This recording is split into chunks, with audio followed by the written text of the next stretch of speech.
지적장애아 교육 5주차 3차 시 수업 시작하도록 하겠습니다. 이번 시간에는 제4장 지적장애인의 특성 이제 마지막 부분과 그리고 5장 지적장애의 진단, 평가, 배치에 관련된 부분 이제 함께 보도록 하겠습니다.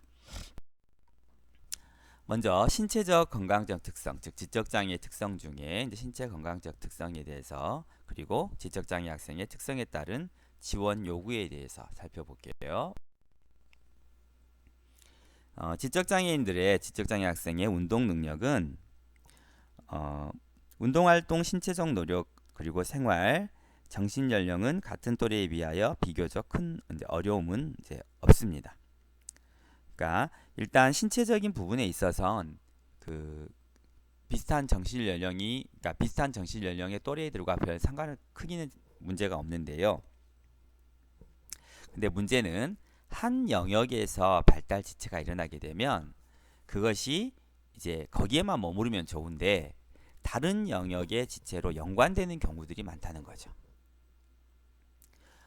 그래서 운동 발달은 균형, 보행, 소근육 운동 등에서 문제를 나타내는데 균형 감각에서 문제를 나타내게 되면 당연하게 나머지 운동 능력, 대근육 운동이라든지 조작 능력이라든지 눈선 협응이라든지 이런 세세한 것에까지 같이 문제를 나타내게 되고 또 보행 능력에 문제가 있게 되면 이동 능력, 그 다음에 이렇게 근육의 긴장도 또는 민첩성 이런 것들에 다 문제가 연관되는 경우들이 많죠. 특히나 소근육 운동에 문제가 있는 경우에는 눈선 협응이라든지 작업 기능이라든지 조작 기능이라든지 이러한 전체적인 손에 관련된 문제들을 함께 발생을 해버리기 때문에 이러한 나중에 아이의 취업이라든지 학습 기능에도 함께 문제를 갖게 됩니다. 또한 장애 정도가 심할수록 운동 기능도 점차 이렇게 문제를 발생하는데 문제라기보다는 점점 그 발달이 늦거나 지체되거나 또는 멈춰버리는 이러한 상황이 발생을 하고요. 특히 협응 기능 쪽에서 장애가 심할수록 눈선 협응, 눈 발 협응, 또 양손의 협응, 손과 발의 협응 이런 부분들에서 많은 문제점들을 이제 노출하게 되는 거죠. 지적장애 아동은 형태적인 것보다 감각 운동 기능, 기초적인 신체 운동, 신체 능력, 평형성, 민첩성들이 떨어지죠. 그러니까 지적장애 아동들은 형태적인 면, 그러니까 몸과 팔과 손, 다리와 발과 같은 몸에는 별 그렇게 우리가 차이가 없죠. 하지만 감각 운동, 그러니까 시각, 청각 또는 촉각 이런 기능 감각 운동을 한꺼번에 쓰는 주로 협응이죠. 그리고 기초적인 신체 능력, 그 다음에 평형 감각, 민첩성 이런 것들이 떨어지게 됩니다. 특히나 지적장애 아이들에게 가장 또 많은 문제가 되는 게 임기응변적인, 그러니까 어느 순간에 예측하지 못했던 어떤 상황이 벌어졌을 때 그것을 대처하는 능력들이 많이 떨어지죠. 그러다 보니까 신속함이 많이 떨어지고 또 우리가 항상 상황들은 일정하게 이렇게 계획되어 있는 것들도 있지만 그렇지 않은 경우들도 많죠. 학습 상황이라든지 또 나중에 직업 상황에서도 임기응변적, 그러니까 어떤 대처하는 능력이 많이 중요한데 이런 부분들이 떨어지다 보니까 성취도도 많이 차이를 나타내게 됩니다. 그리고 근력운동은 운동 수행에 결정적 영향을 미치게 되는데 지적장애 학생들 같은 경우 근력도 많이 떨어지는 편입니다.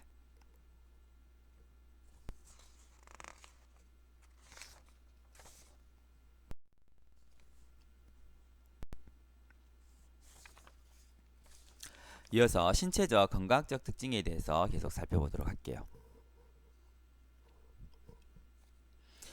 유전적인 문제를 가지고 있는 아이들, 다운 증후군이나 윌리엄스 증후군이나 또 뚜렛 증후군이나 이런 장애 증후군을 갖고 있지 않은 지적 장애인들은 대부분 외모적인 면에서는 일반인과 차이가 없고요.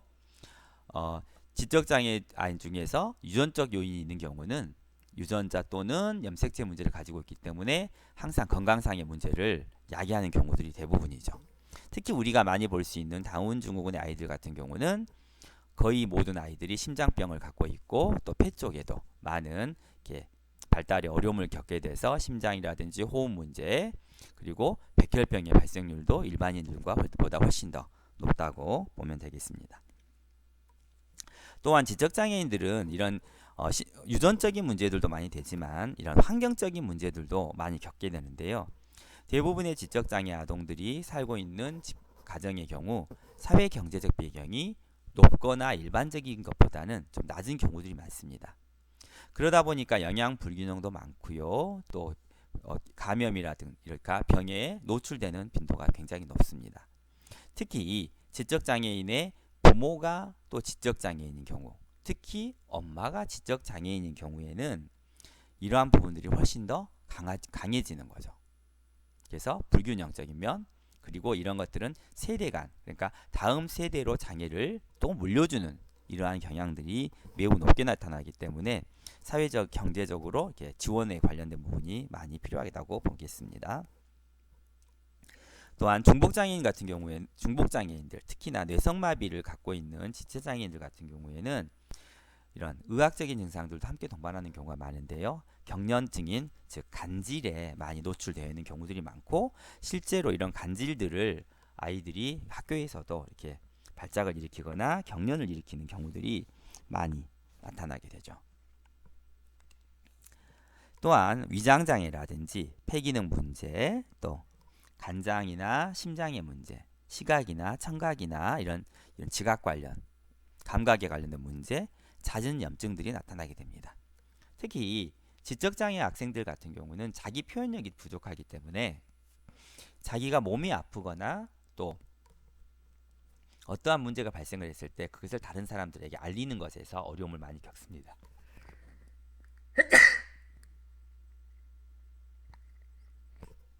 어려움을 겪다 보니까 초기에 이런 건강상의 문제를 확인하기도 어렵고 상당 부분 진행이 되고 중증으로 간 이후에 발견되는 경우가 많고요. 또한 학습 능력이 부족하기 때문에 시각이나 청각을 측정하는 경우도 되게 어렵습니다. 그러다 보니까 이런 감각에 대한 결함 문제들도 잘 발생하는 것들을 확인할 수 없고 처치도 많이 늦어지는 경우가 많죠. 조기 치료가 어렵게 되는 거죠. 또한 염증들도 많이 갖게 되는데요.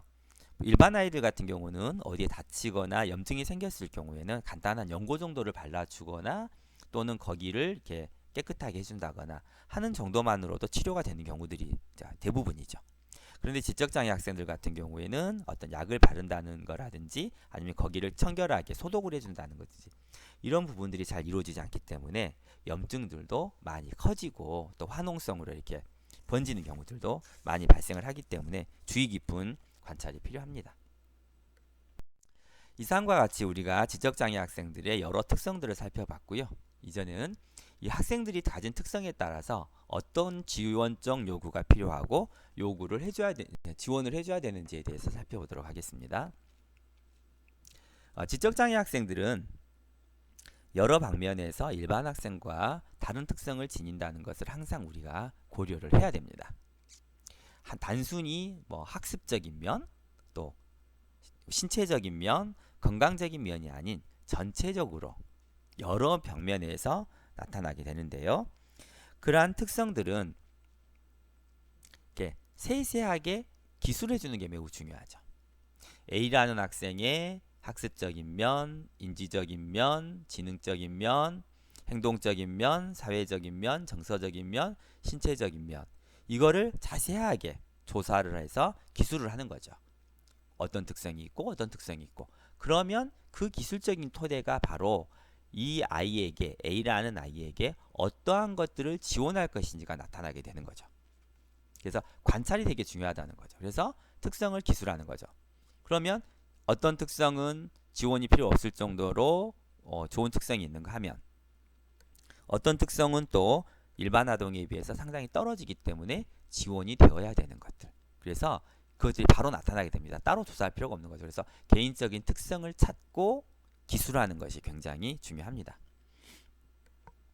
그리고 이런 지원에 있어서는 항상 실제적 또는 상대적 장점을 고려해야 되는데요. 바로 개인차를 고려하거나 개인 내차를 고려해야 된다는 거죠.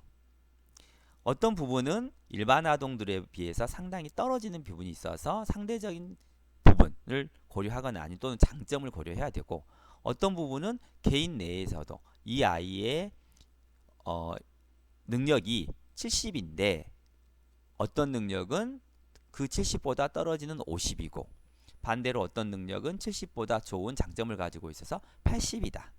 그러면 이 떨어지는 능력과 개인 내에서 떨어지는 능력과 더 좋은 능력들을 어떻게 매칭할 것이냐. 그러니까 좋은 능력은 더더욱 살려줘야 되겠고요. 떨어지는 능력은 끌어올려줘야 되겠죠. 또는 좋은 능력을 토대로 연결시켜서 떨어지는 능력을 같이 향상시키는 이런 것들도 함께 고려를 해야 됩니다. 이렇게 개인의 각종 특성을 고려해서 적절한 지원이 필요한데요. 첫 번째는 지적장애 학생의 학습 특성이죠. 기초학습 능력, 그 다음에 각 교과목별 학습 특성도 굉장히 중요하죠. 그리고 또 지적장애 학생의 또 능력에 따라서 기능적 기술이 얼만큼 가지고 있는가. 또 이런 기능적 기술을 일반 그러니까 일상생활에서 얼마만큼 활용할 수 있는가. 또 지적장애 학생의 졸업 후까지 그러니까 고려하는 전환교육적 능력은 얼만큼 가지고 있는가. 이런 것들을 모두 고려하고 거기에 적합한 지원이 돼야 되겠죠. 언어 및 의사소통의 특징 및 보완대체 의사소통기구의 제공. 언어나 의사소통에서도 지적장애 학생들은 다 지체를 이렇게 발달이 늦을 수밖에 없고요. 이것들을 보완할 수 있는 기구들이 있다면 보완대체 의사소통기구가 적합한 기구를 찾고 이거를 제공해 주는 것도 필요합니다. 개인의 흥미를 유발하고 동기를 유지시켜준다. 우리가 앞에서 이미 배웠듯이 지적장애 학생들은 낮은 동기와 또 흥미가 낮죠. 그 이유는 이미 배웠듯이 실패를 계속 경험하고 또 그러다 보니까 아예 실패를 예상하죠. 그러니까 뭘 하기도 싫고 흥미도 없어요. 이런 것들을 잘 조정을 해줘야 된다는 거죠. 그래서 실패를 하지 않고 성공할 수 있는 기회를 많이 제공하고 또 성공에 대한 적절한 보상을 하고 또 그걸 이용해서 아이들의 자존감을 높여주고 자기 결정 기술을 높여주는 이런 것들이 필요하겠죠. 지적장애인의 사회성과 문제행동. 지적장애 아이들에게는 사회성도 그냥 길러지는 게 아니라 어떤 직접적인 지도가 필요한 거죠. 각종 사회 상황에서 어떻게 행동을 하고 어떻게 대화를 하고 어떻게 문제를 해결해 나가야 될 것인지를 우리가 직접적인 교육과 지원이 필요한 거죠. 지적장애 학생들은 이미 말씀드렸듯이 우발학습이 잘 안 되는 거죠. 또 전이와 일반화가 잘 되지 않기 때문에 다양한 환경에서의 직접적인 사회성 지도가 필수적이고요. 그러면서 문제행동도 같이 낮춰줘야 되겠죠. 그리고 지적장애인의 고용 지원도 매우 중요합니다. 물론 초등학교 학생들 같은 경우는 고용하고 직접적인 관련이 없고 대부분 고등학교 이후에 고용과 관련이 있겠지만 우리가 초등학교 때부터 이미 고등학교를 졸업한 이후의 생활에 대비하는 전환교육을 이제 고려하는 거죠. 특히나 최근의 조사에 따르면은 지적장애 학생들이 졸업을 하고 직업을 갖고 직업을 유지하는 데 있어서 가장 중요한 것은 직업의 그 직업에 참여할 수 있는 기능이 얼마나 좋으냐도 물론 중요하죠. 기능이 당연히 중요하죠.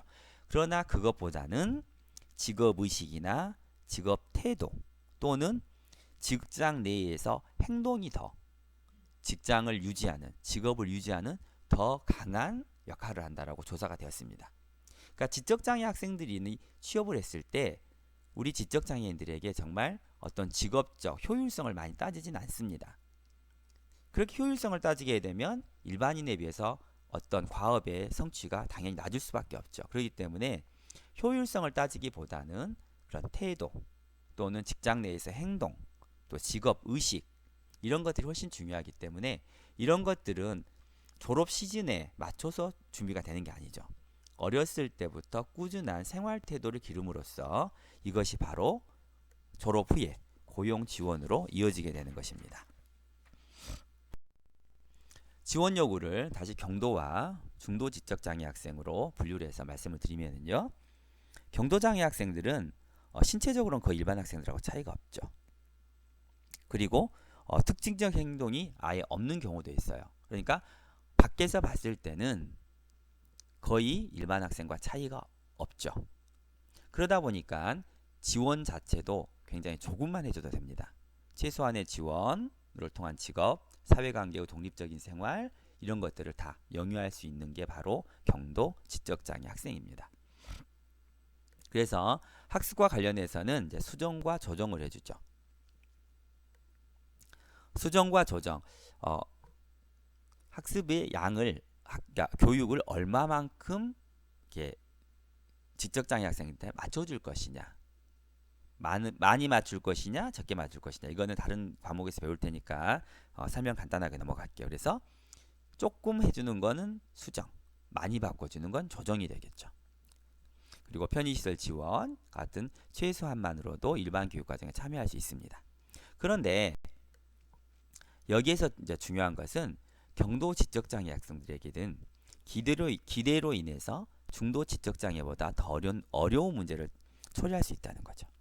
위에서 봤듯이 경도 지적장애 학생들은 신체적으로도 일반인과 별 차이가 없고 특징적 행동도 보이지 않기 때문에 의외로 경도 지적장애 아이들에게 요구를 많이 하는 경우가 많아요. 그러니까 능력보다 훨씬 더 많은 걸 기대하게 되는 거죠. 부모님들도 그렇고 학교에서도 그렇고. 그래서 능력은 70인데 계속해서 그 아이에게 120을 요구하게 되는 거죠. 그러다 보면 경도 지적장애 아이들이 계속 학습된 실패를 경험하게 되는 거죠. 실패를 경험하다 보니까 학습된 실패에 노출되고 또 동기와 흥미가 떨어지고 동기와 흥미가 떨어지다 보니까 더욱더 과제 해결에 어려움을 겪게 되고 그런데 또 기대는 계속해서 아이에게 어떤 걸 해달라고 요구를 하죠. 그러다 보니까 문제 행동이 발생을 하고 이렇게 되는 거죠. 그래서 경도 지적장애 학생들을 평가하는 게 굉장히 중요합니다. 그들의 능력을 측정하고 거기에 적합한 기대 수준을 유지해 주는 것도 중요한 일입니다. 개별화된 지원을 통해 개인적 문제를 최소화하고 환경적 요구에 부응해야 하는 개인의 능력 간 차이를 좁힐 수 있다. 그러니까 지원이 모든 장애 아이들에게 똑같은 지원을 해줘서는 안 된다는 거죠. 개별화된 지원을 통해서 각 가인이 갖고 있는 문제가 어떤 것이냐를 파악해서 개인 문제를 최소화할 수 있는 지원을 해주고요. 환경적 요구도 마찬가지죠. 환경적 요구도 그 아이가 살아가고 있는 곳에서 요구하는 환경들이 각기 다르죠. 그래서 거기에 맞춰서 아이들의 능력을 일반 아이들과의 능력 차이를 좁혀줘야만 되겠습니다. 적절한 대인관계를 맺을 수 있고 낯선 사람에 대해 경계를 하며 또래와 비슷한 옷을 입고 비슷하게 말하고 행동하는 것을 배울 수 있습니다. 그렇죠. 그 학생에게 맞는 지원을 통해서 일반 아이들과 차이 없이 생활할 수 있도록 이제 지원이 가능합니다. 그런데 지적장애 학생들이 이렇게 학년기를 지나고 나면 이제 전환을 해서 취업을 하게 되는데 그럴 때 많은 부분이 낮은 사회적 지위와 급여, 그러니까 낮은 지위와 낮은 급여에 머무르게 있고요. 또 전일제 그리고 정규직이 아닌 시간제 고용 형태가 많고 또 한 곳에 머무르지 못하고 잦은 직장을 자주 옮기는 이런 문제에 노출되는 경우들이 많습니다. 그렇기 때문에 지적장애인, 즉 경도라 하더라도 학교를 졸업한 이후에도 그 지적장애인의 경도 지적장애인의 일상생활과 취업에 관련된 지원들을 꾸준히 유지해 주어야만 일상생활을 유지하는 데 어려움이 없을 것입니다. 또 비만, 영양결핍, 또 잦고 장기적인 입원 경력 등도 많이 나타나죠. 앞에서 살펴봤듯이 지적장애인들은 자기 통제력과 또는 의사소통 능력이 부족하다 보니까 음식을 섭취하는 것에 있어서 편식과 또는 과식을 하게 되는 경우도 많고요. 또는 반대로 지나친 편식을 통해서 영양결핍이 될 수도 있고요. 또 작은 병을 어떤 의사소통이라든지 병원에 간다든지 하는 활동들을 어려워서 그 병을 키워가지고 이 장기적으로 입원을 하게 되는 이러한 상황들도 많이 발생을 하게 됩니다. 그리고 이제 마지막으로 이제 중도 지적 장애 학생들의 지원 요구에 대해 살펴보도록 하겠습니다. 중도 지적 장애 학생들에게는 이제 가장 중요한 게 이거죠. 학교에서 이제 학습을 할 때 결정을 하는 거예요. 둘 중에 하나를 결정할 수도 있고 병행을 할 수도 있는 거죠. 학업적, 그러니까 학습에 대한 능력을 키울 것인지 아니면 생활에 필요한 기능적 기술을 키울 것인지를 이제 우리가 검토를 해야 되는 거예요. 그래서 이 아이가 학업적 능력을 계속 키워주면 학습 능력이 증가를 할 기대치가 있고 또 그 이후에도 발달할 가능성이 있다면 학업적 능력을 키워주지만 이 아이는 학습적 능력 자체가 떨어지고 또 학업적 능력을 계속해서 개발하는 게 비효율적이다라고 생각하면 기능적 기술을 이제 지도를 해야 되는 거죠. 물론 병행을 할 수도 있습니다. 그런데 이제 중도 지적 장애 학생한테는 기술적 기술이 굉장히 중요하죠. 기능적 기술 여러분도 이미 알고 있지만 살아가는 과정에서 내가 그것을 하지 않으면 내 생명의 유지와 관련이 깊은 기능적 기술이죠. 그래서 내가 하지 못하면 어떻게 하죠? 남이 해줘야 되는 기술인 거예요. 그러니까 밥을 먹는 가장 간단한 기능적 기술이면서 중요한 것은 식사가 되겠죠. 식사, 또 그리고 신변 처리, 또 의복, 또 최소한의 그 음식을 획득하는 기술, 또는 좀 더 나가면 여가, 이렇게 내가 스스로 하지 않으면 내가 그걸 아예 할 수 없는 거예요. 그래서 누군가 대신 해줘야 되는 게 기능적 기술이죠. 우리가 일상생활 기술인 거죠. 근데 중도 지적 장애 학생들은 이런 기능적 기술이 부족해서 누군가 도와주지 않으면 생명의 위협에도 노출되는 경우들이 있습니다. 그래서 중도 지적 장애 학생에게는 이걸 교사가 결정을 해야 되는 거죠. 학업적 능력을 개발할 것이냐 아니면 기능적 기술을 이제 개발할 것이냐. 또한 이 아이들은 학교를 떠났을 때, 이제 학교를 졸업했을 때 어떻게 될 것인가. 그러니까 경도장애 학생들은 당연히 학교를 떠날 때 취업을 목표로 하고 이제 전환교육을 실시하지만 이 아이들은 학교를 떠났을 때 취업도 포함이 되지만 이 아이들이 어디에서 생활할 것인가. 가정이냐, 시설이냐, 또는 지역사회냐. 이런 것들도 함께 고민하고 교육과정에 포함을 해야 됩니다. 그래서 개별적인 요구를 충족시키기 위해서 생태학적 평가를 실시하고 그에 따른 학업적인 내용과 기능적인 내용을 연계한 교육과정이 제한된. 그러니까 생태학적 평가를 실시한다는 말은 뭐냐면 이 아이가 살아가는 곳이 어떤 곳이냐는 거죠. 학교도 물론 포함이 되겠지만 학교 문을 나섰을 때 이 아이가 살아갈 수 있는 지역사회, 가정, 시설, 복지기관 뭐 이런 것들, 이 아이가 살아가는 환경들을 평가해서 거기에서 사용할 수 있는 기능적인 기술, 기능적 내용과 연계된 교육과정이 중도 지적장애 학생에는 가장 필요합니다. 그리고 지적장애 학생이 가장 중요한 것 중에 하나가 바로 참여의 기회 제공이라는 거죠. 중도 지적장애 학생들은 학습적 능력도 떨어지고 또 당연히 신체적 능력도 떨어지고 그에 반해서 문제 행동은 많고 사회성 기술도 많이 떨어지다 보니까 아예 어떤 활동에 참여하는 그런 기회 자체가 적은 경우가 많아요. 그래서 이런 기능적 기술을 배워도 그걸 써먹기가 어렵다는 거죠. 기능적 기술을 배우게 되면 예를 들어서 식사에 대한 기능적 기술 중에 하나인 패스트푸드점을 이용하기를 학습을 했지만 이 아이들의 신체적인 문제, 인지적인 문제, 또 문제 행동으로 인해서 직접 맥도날드나 롯데리아를 가보는 이런 참여가 어렵다는 거죠. 기회 자체가 안 되는 경우들도 많아요.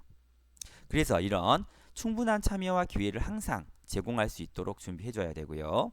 또 일반 학생들은 현재 시점에서 어떠한 부분을 가르치게 되면, 지도하게 되면 당연히 그것을 미래에까지 연관시킬 수 있는 전이와 일반화의 기능들을 가지고 있지만 중도장애 학생들 같은 경우는 그런 기능이 떨어지는 거죠. 그래서 항상 이런 지도를 할 때는 현재를 생각해도 해야 되지만 항상 미래까지 이 학생이 앞으로 졸업한 이후에 또는 이 학생이 몇 년을 이후에까지 이 기능을 할 수 있도록 그런 부분들에 대해서도 항상 고려를 해야 됩니다.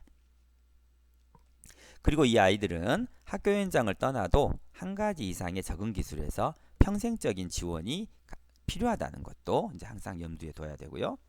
또 자해 행동이라든지 사회적 기술이 부족하다든지 의사소통이 어렵기 때문에 굉장히 심각한 문제를 많이 나타낼 수 있죠. 앞에서 살펴봤듯이 경도 지적장애 학생들도 이런 표현력이 부족하거나 의사소통 능력이 떨어지기 때문에 사소한 일을 되게 크게 만들 수도 있고 건강에 있어서도 사소한 감염증이나 질병이 중증으로 전환될 수도 있죠. 그런데 이제 당연히 중도 지적장애 학생들은 이런 부분들이 훨씬 더 심각합니다. 그래서 이러한 사회적 기술이라든지 자해 행동이라든지 의사소통 능력을 키워주지 못한다면 이런 아이들은 어찌 보면 평생을 지역사회와 분리된 수용시설에서 보낼 수도 있다는 것들도 항상 우리가 고려하면서 지도를 해야 됩니다. 이상으로 우리가 지적장애 학생들의 각종 특성에 대해서 살펴봤고요. 지적장애의 진단과 평가의 부분에 대해서까지 이제 원래는 수업을 하려고 했는데 이제 설명이 좀 길어진 면이 없지 않네요. 그래서 지적장애의 진단평가 배치, 진단평가의 개념 및 목적, 진단평가의 절차 및 내용, 평가 도구 등에 대해서는 다음 시간에 이어서 진행하도록